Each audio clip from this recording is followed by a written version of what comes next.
Praise the Lord, brothers and sisters in Christ. I'm Sal and you're on Christ and Mitchell. Today we have my very good friend Claudia Fernandez all the way from UK, and we are going to be talking about depression, how it affects teenagers. Not just that, we are going to be sharing our personal experiences on how we battle depression or whether we actually felt the effects of depression itself. I'm going to be passing over the mic to Claudia. Hi, I'm Claudia, and I'm a Malaysian that's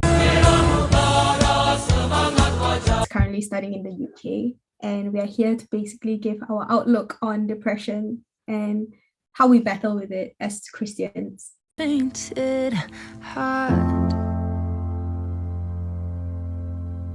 Take these tainted hands.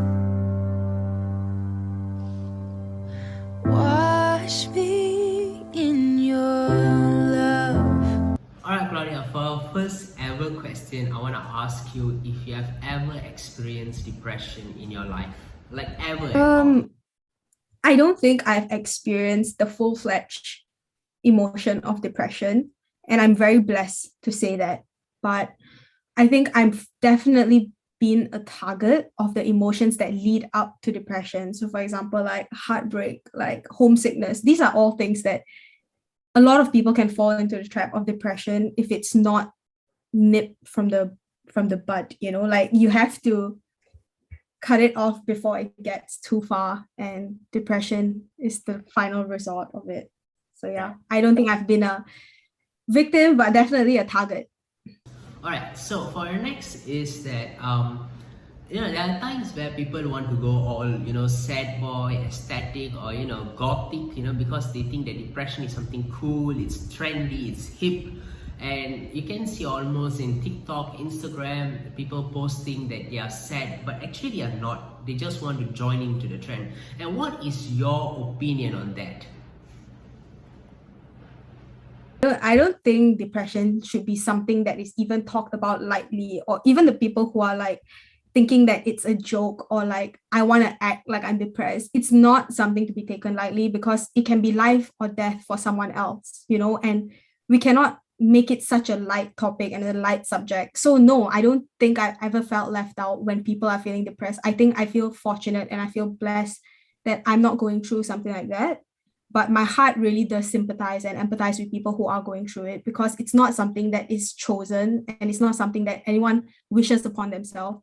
So I think whoever who is faking it or like faking depression, I urge you to like stop now, because I don't think it's right, and it's so offensive to someone who is actually feeling it and actually going through it. Alright. Okay, like TBH, I got to say, right, you literally sound like super strict with people faking depressions. Like you think it's like like super important and stuff. Yeah. Because I don't think it's something that I think depression is as big a problem as like something like cancer. Would you go around and act that you have cancer? Isn't it so impolite? Yeah.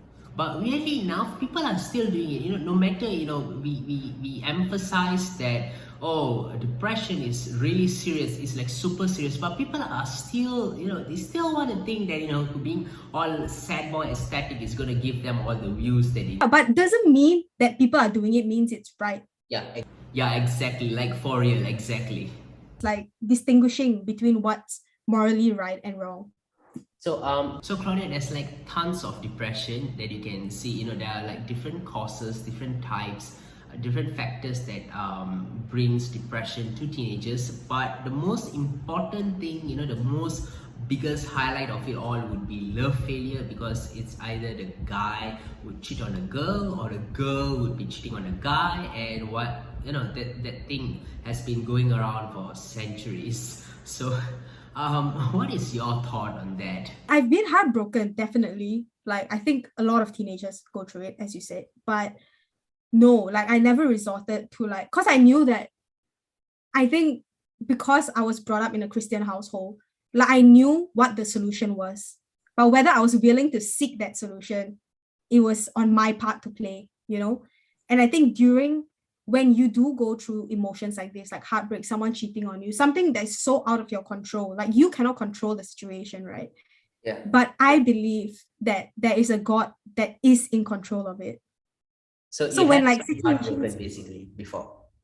sorry, You have been in that position, like you got heartbroken before. Like yeah, definitely. And like I feel like when someone, the problem with heartbreak, right, is that Mhm. we put so much expectations on someone fulfilling and filling a void in our life, that we forget that we were created by the person who is always going to be there with us, which is God. Like, and all things will perish. People come, people go. Even our parents, like they're not there forever.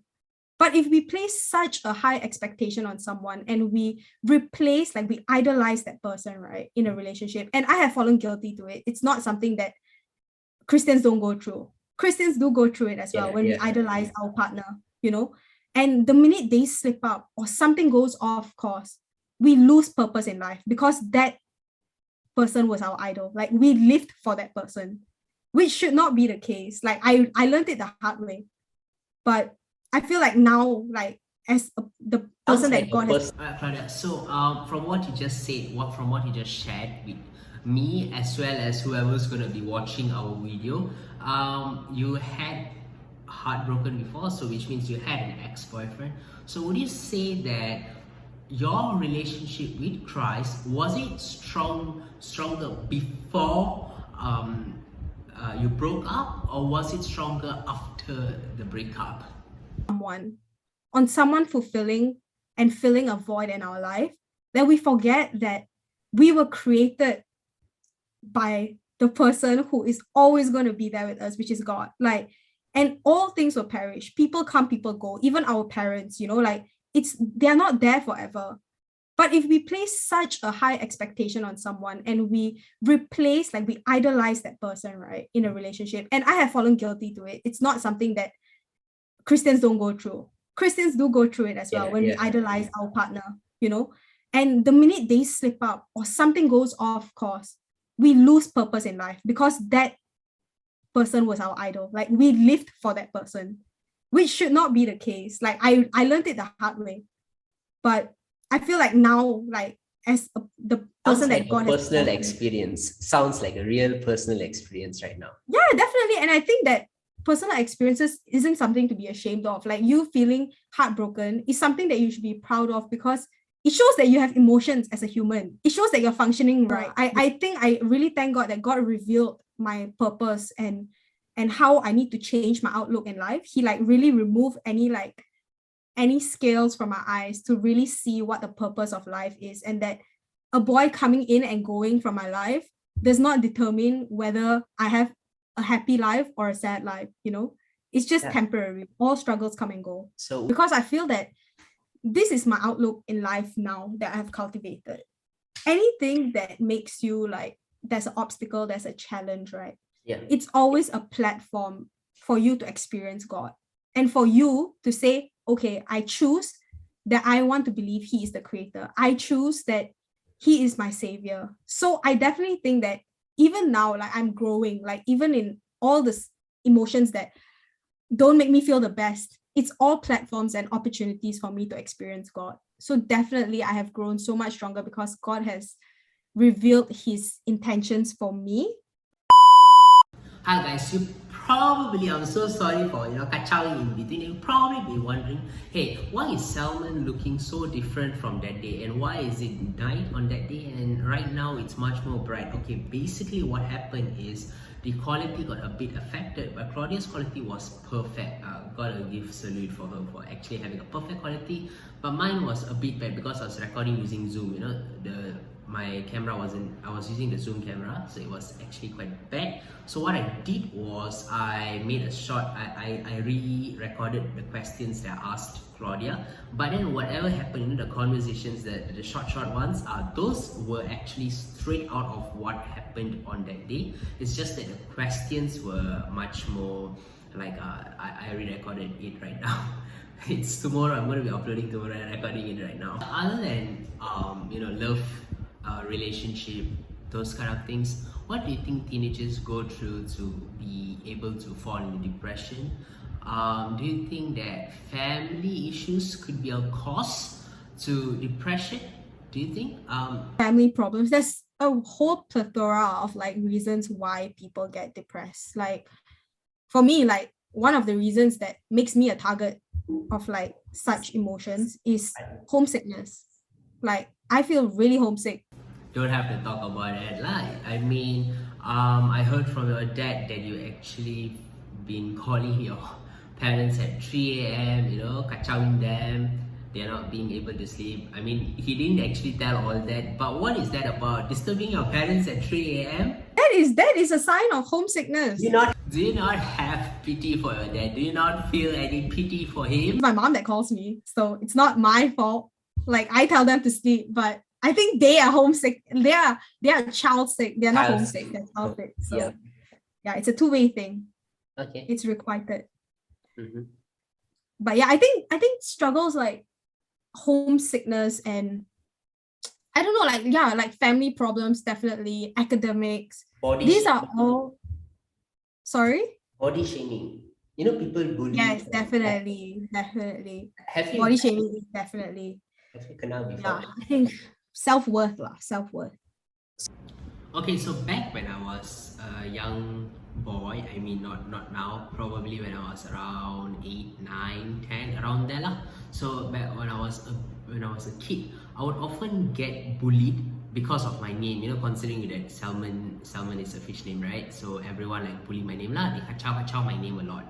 So I don't know what was your first impression, but yeah, for others it was like, oh, fish name, did your mom eat sushi when you were born, or why do you have a fish name? And it was always fish every time, until I got into secondary, where people would still bully me, but then it gradually declined, and then once I'm in uni, people actually don't even really bully me for my name anymore. I think because everyone got a bit matured, and the salmon fish joke has been dead or stuff.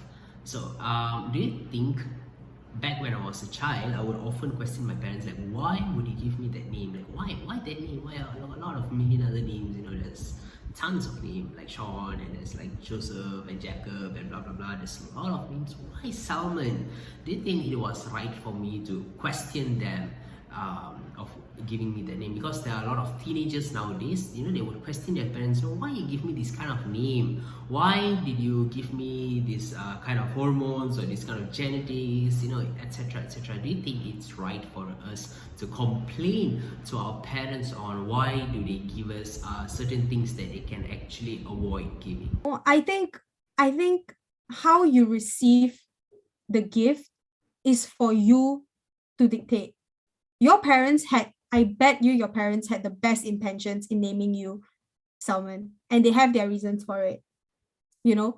So I think it can be so many things in life, like someone can give you such a good gift, like, for example, right, your parents had thought behind your name Salmon, right? They thought through, okay, this is the meaning of Salmon.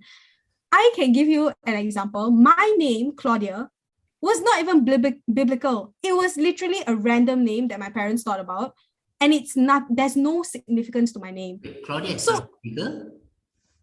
They did not have a biblical concept in mind when they were choosing my name. It's just, it may have appeared in the Bible, but it's not a reason for naming me that. Right, okay. They had no biblical intentions in naming me Claudia.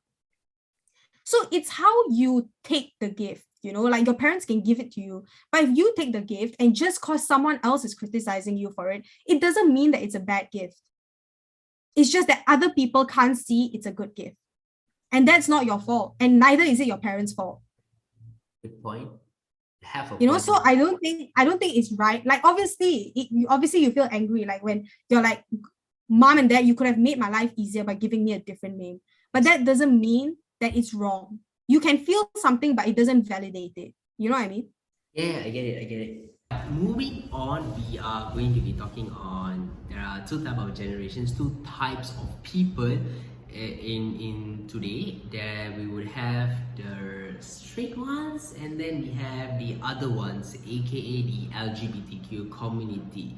And as far as you and I know, a lot of people are against of this community. When I said LGBTQ, to whoever who do not know LGBTQ stands for lesbian, for L, G is gay, B is bisexual, T is trans, and Q is queer, Q-U-E-E-R, that thing. I don't know what's that. So, and then a lot of people, they don't agree to this. I'm not sure about you, Claudia, but I'm sure that there are many people who would condone these types of people, and they would literally go out of their way to make this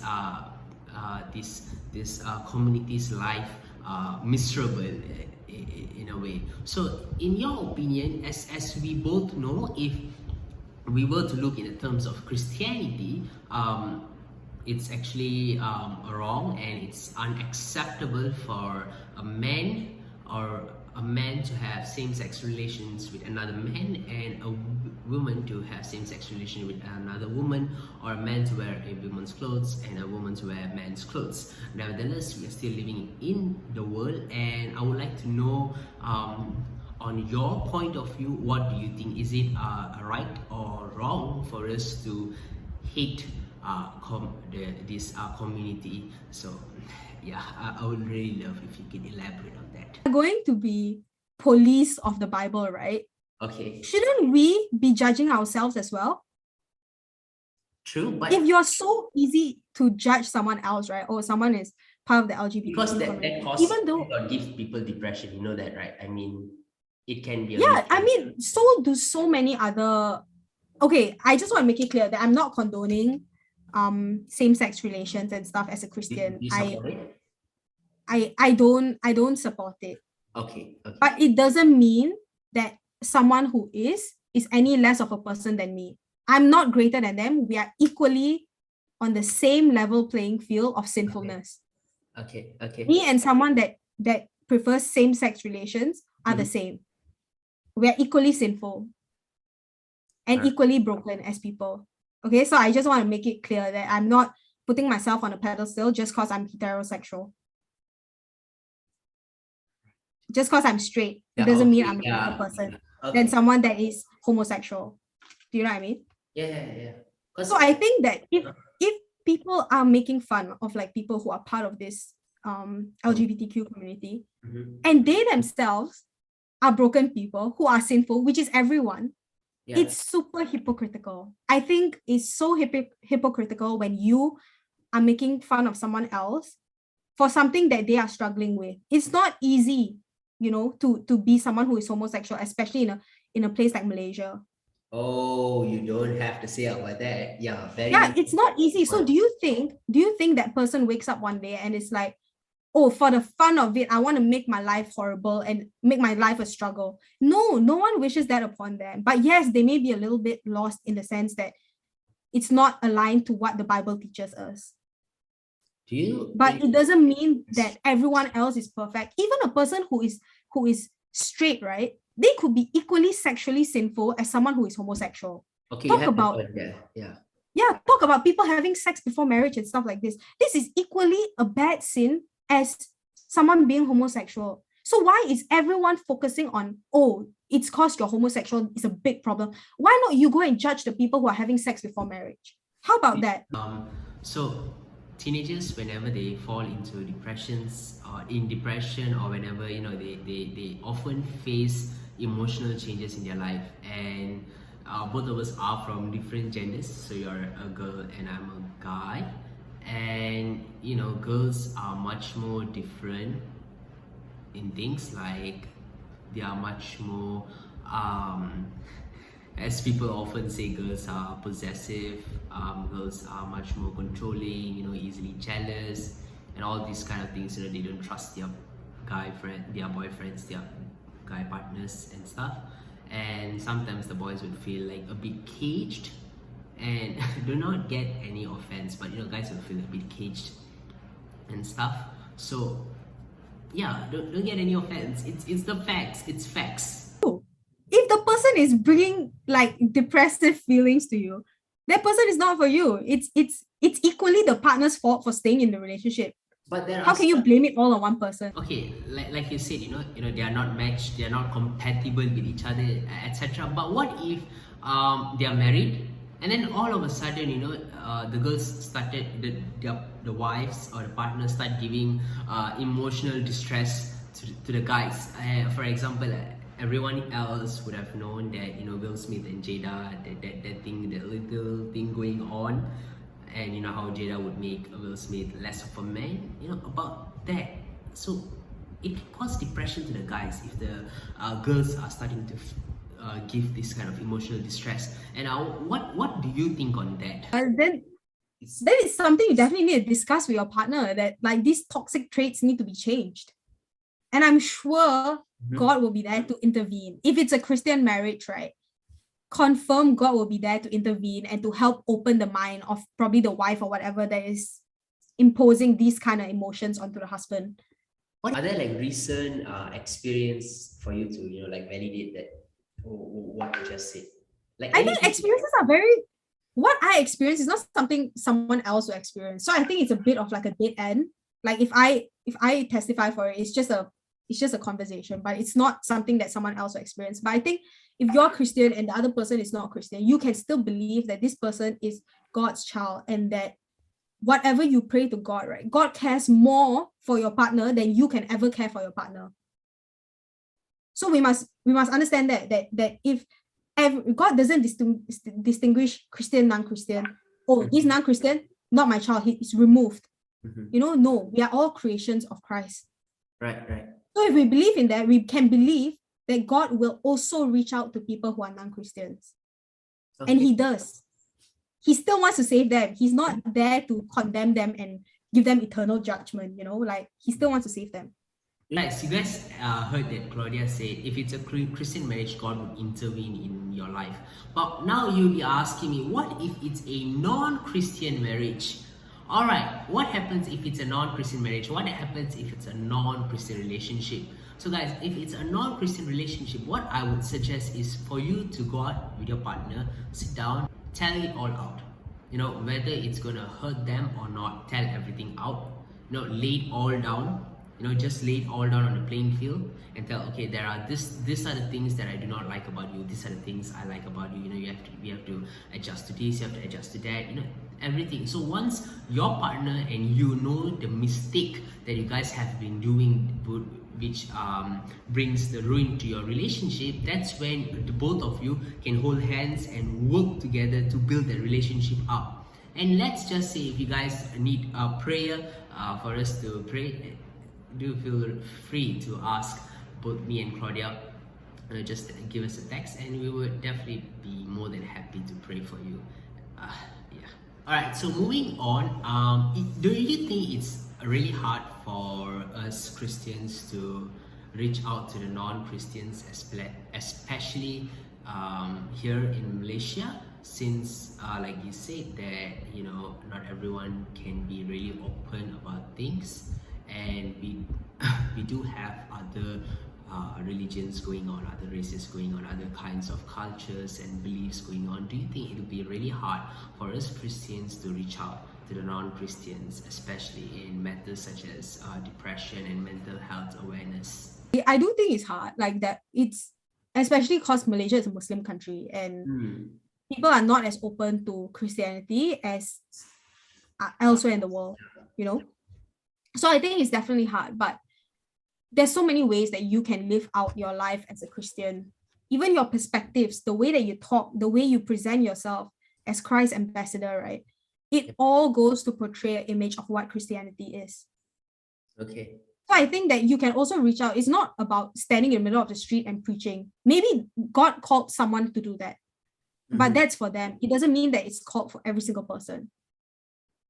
Okay.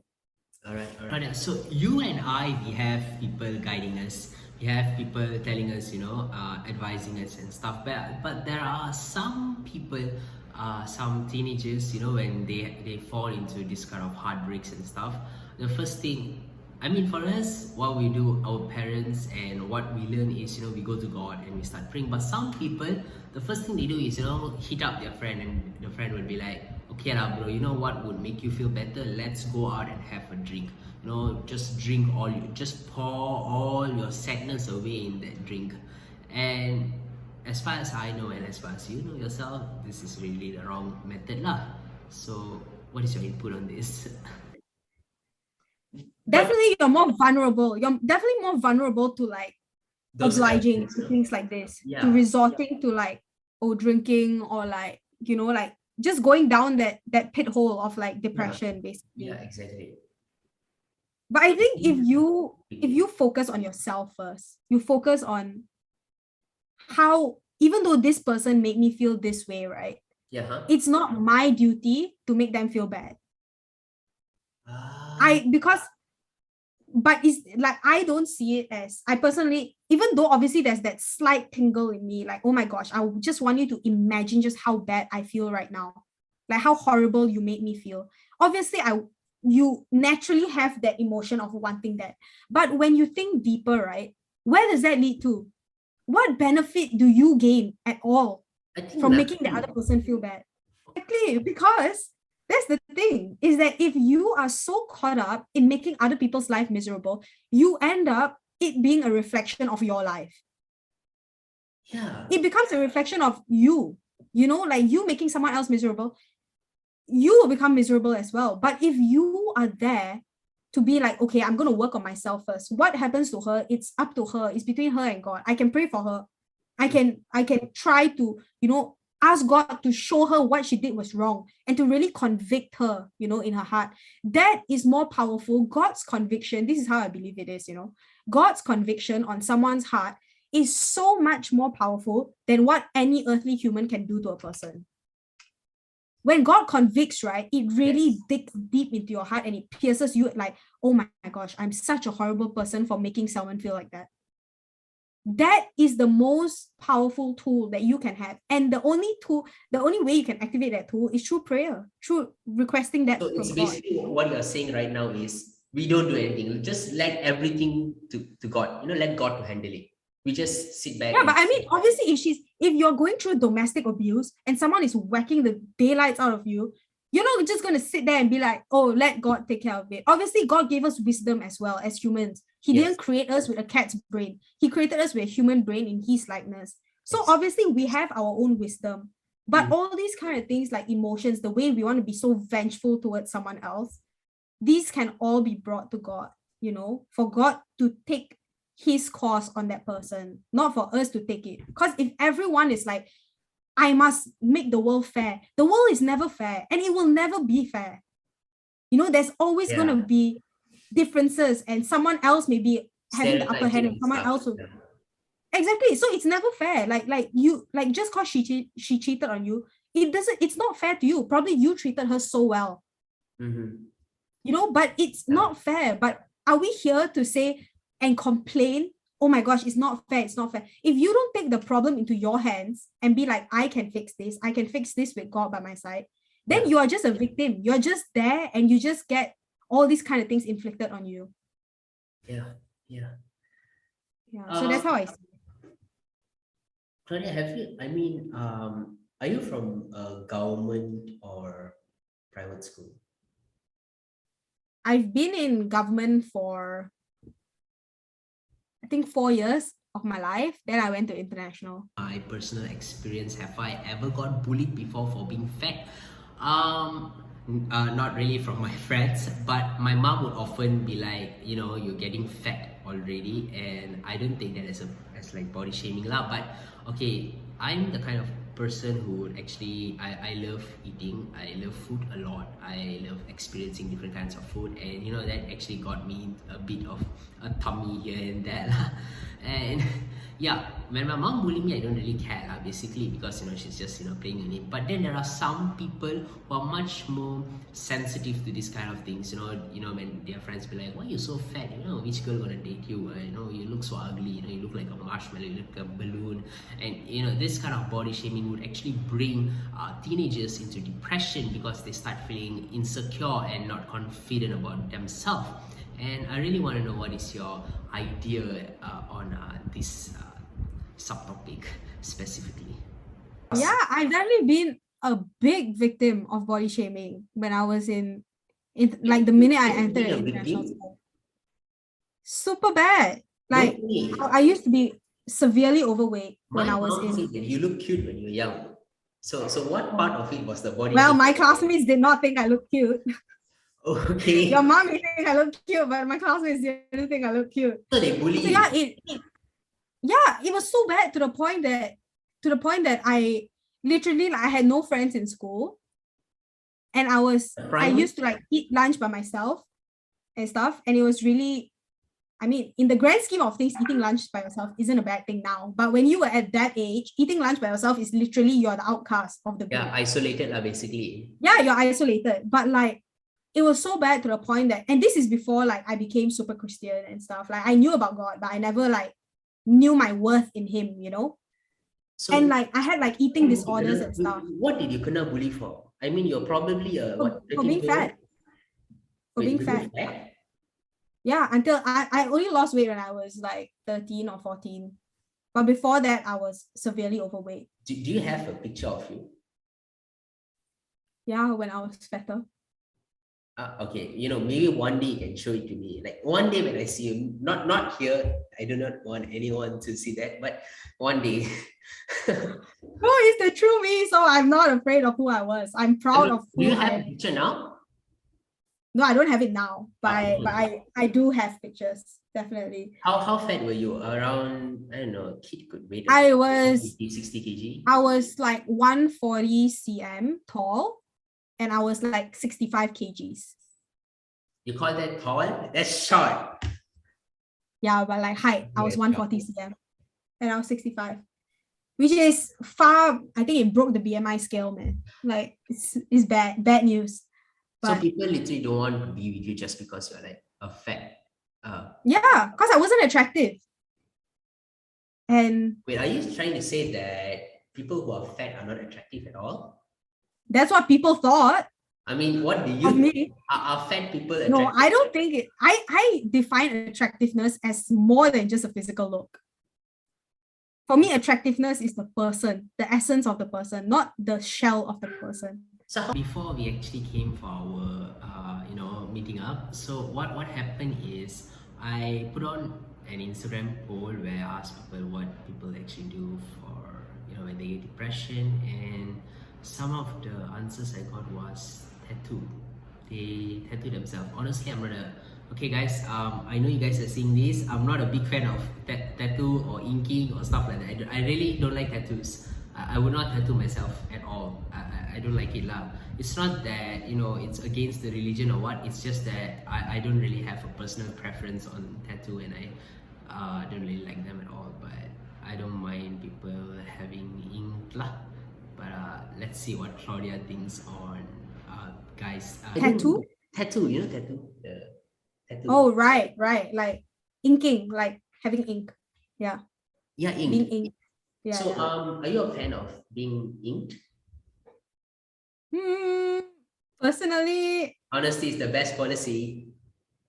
okay, personally, I appreciate tattoos. I think it's very artistic and it's very pretty on some people. Yes. But But I'm strongly opposed to Christians, people who get it for a trend.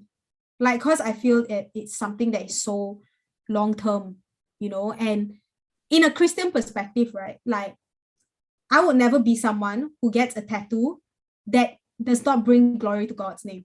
But you do realize that having a tattoo is already wrong. You do realize that, right? I think that's not being a Bible police here. It's just that, No, but I think it's up for debate because there's a lot of Christians, and I'm not here to cite one or the other. Yeah, true. Because I don't have enough capacity and Bible knowledge to say what's right and wrong, so I cannot make a judgment of it. I mean, let's just say in the near future, would you consider yourself of having a tattoo at anytime in the near future? No, personally, no. Firstly, because obviously my mom will murder me. But secondly, and more importantly, is that because I feel that I'm courageous enough as a person, and I thank God for the courage that He has placed in me to be someone that can openly testify about my life. But I know some people struggle with it. People who are more introverted struggle with it. So I do see their perspective as well. Okay. Okay, so the second thing that people do when they're depressed is excessive piercing. I don't have any piercing myself. I know guys pierce their ears, one side of the ear. I have a friend who pierces one side, and then I have a friend who pierces both sides ears. But yeah, there are a lot of piercing, and honestly, I cannot.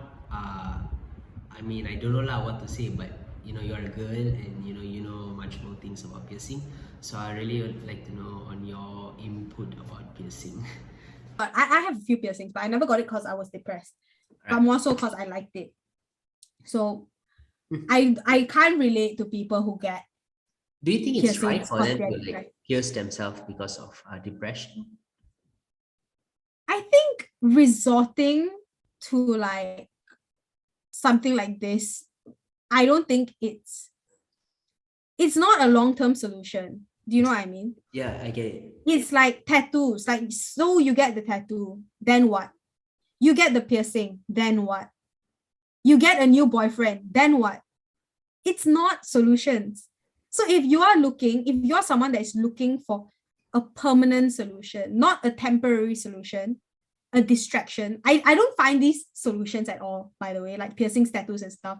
If you're facing depression, I think of it as a distraction from your actual solution. Mm-hmm. So I personally think that my final solution and the place that solution can ever come from is only God and God's revelation in my life. Yeah. That's the only way I can. Okay, so right now the advice you actually gave was really compatible for the Christians, but we also have non-Christian listeners who are watching our video, and I really like to know on how would you advise a non-Christian on this matter. I think that honestly, I think a lot of people are very open to religion more than we assume. I mean, not here. Not here. I think I can't really speak of Malaysia, but I can only speak for in the UK because I wasn't super Christian until I came to the UK. So you had a So- change of life in the UK. Yeah, Really? so I think definitely like Uh-huh. if someone is like if I'm talking to someone that is struggling with depression, I would definitely like pray for them. And I think it works miracles. It brings them a lot of comfort, whether they believe or they don't believe. And I personally can't find another solution to help me counter emotions that lead to depression besides Christ. Like for me, it's always been about God. So I cannot sit here and say, oh, you should try this or try that because I've never experienced it. I've always gone to God and He has never failed me. So I can only tell you what my remedy is if I'm talking to a non-Christian. Guys, I'm pretty sure you guys heard what Claudia talked about, explained on how she would advise a non-Christian on the methods they use. So, I think in your opinion, right? In your opinion, who do you think fall into depression much more easily? Is it the adults or the teenagers? Because for me, it's the teens. Ooh, that's really Because teenagers and I adults don't have different, problems. like the thing is, right, like a lot of adults may look at children and be like, oh my gosh, you have no grounds to be depressed, you have no valid reason Yes. to be depressed. Thank you for saying But that. Every child. but the thing is, what parents have to understand is that what they find important in their life, right, Mhm. is very different from what a child finds important in Yes. their life. Yes, And yes. the things we make important are the things that have the most power to make us depressed. So we have to understand that. We have to understand that where we place the power for something to make us depressed is different as we age. For adults, it will be, oh, financial situation. It will be, oh, are my kids doing well? But for a child, it can be as simple as when I go to school, will I have friends to sit with? Except, So we cannot, like, I feel that you cannot, parents and children have to understand that they are at two whole different stages of life. And you have to be empathetic and have sympathy for someone else who is going through a different struggle. It's the same thing, you don't even have to talk about child and adult. You talk about an adult in a first world country, an adult suffering in a war. They have A lot of difference. both can experience depression, but the person that is going through war will probably look at a person that is living in a first world country and being like, you have no grounds to be depressed. But if everyone thinks like this, right, then where does that lead society to? But if everyone understands, everyone is empathetic to, okay, I understand why this person who is probably in a first world country, they have everything going for them, but they can still feel depressed. But I think understanding that and appreciating that everyone has emotions and it's okay to have emotions. You shouldn't have to prove it to someone or get validation from someone. You just need to bring it to God, because God cares for all your tiny depressions. Like, you can be even depressed. Like, you know how some athletes, they get depressed because they got injured. To someone else, right, who has been disabled their entire life, does that mean their entire life is depressed? No. It doesn't mean that, right? It's just different. It's like everyone places their importance in different things, because that is super out of their control, right? Like how things like this turn out, like how people body shame you, is out of your control. Some people are just born skinnier than others. Some people are born fatter than others, and it's out of your control, right? Certain things like this. So I think that for me, I find the importance in finding self-worth in God. Firstly, by knowing whose I am and how valuable I am to God. I know that people's opinions for me will change. It's like seasons, you know. Yeah, like 1 minute, Doja Cat's fans can be in love with her and all over her. The next minute, they turn their backs against her. yes, exactly.